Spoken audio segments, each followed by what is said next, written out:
शहराची खबरबात या बातमीपत्राचे प्रायोजक आहेत Mac Care super speciality hospital Ahmednagar.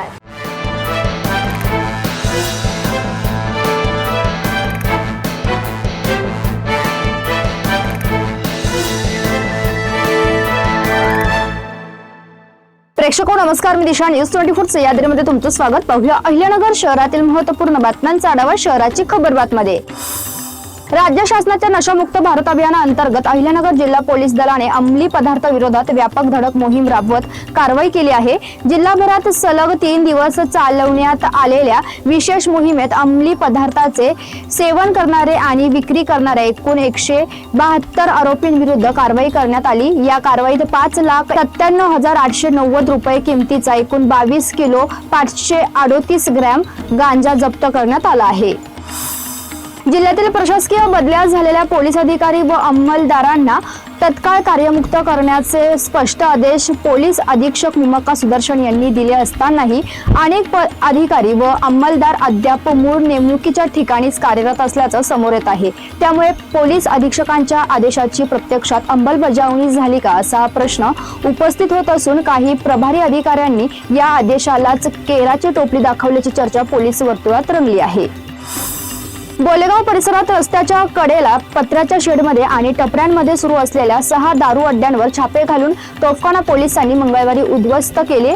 याबाबत पोलीस निरीक्षक बालाजी वैद्य यांना गोपनीय माहिती मिळाली होती। Police head constable Pramila Gaikwad, अंमलदार दिनेश मोरे व हेमंत झिने यांच्या पथकाने बोलेगाव येथील गांधीनगरकडे जाणाऱ्या रस्त्यावर बाबळीच्या झाडाच्या आडोशाला लाकडी टपऱ्यांमध्ये सुरू असल्याच्या दारू अड्ड्यांवर छापे घातले।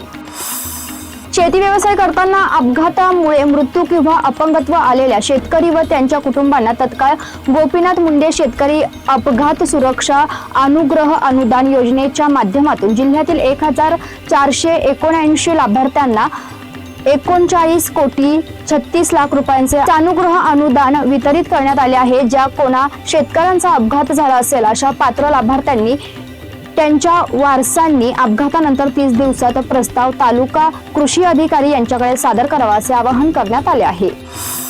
अहिल्यानगर शहर विधानसभा मतदारसंघात मतदार यादी विशेष सखोल पुनरीक्षण कार्यक्रमास प्रारंभ झाला असून BLOच्या मंगळवारपासून घरभेटी सुरू झाल्या आहेत। मतदारांनी गणना प्रपत्र वाचून भरून संबंधित LBO कडे सादर करावे असं आवाहन नगरचे उपविभागीय अधिकारी सुधीर पाटील यांनी केले। जो कोणी गणना प्रपत्र भरून देणार नाहीत अशा मतदारांचे प्रारूप मतदार यादीत नाव समाविष्ट होणार नसल्याचा इशारा त्यांनी दिला आहे।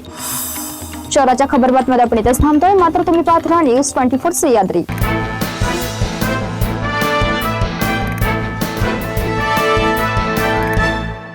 शहराची खबरबात या बातमीपत्राचे प्रायोजक होते Mac Care super speciality hospital Ahmednagar.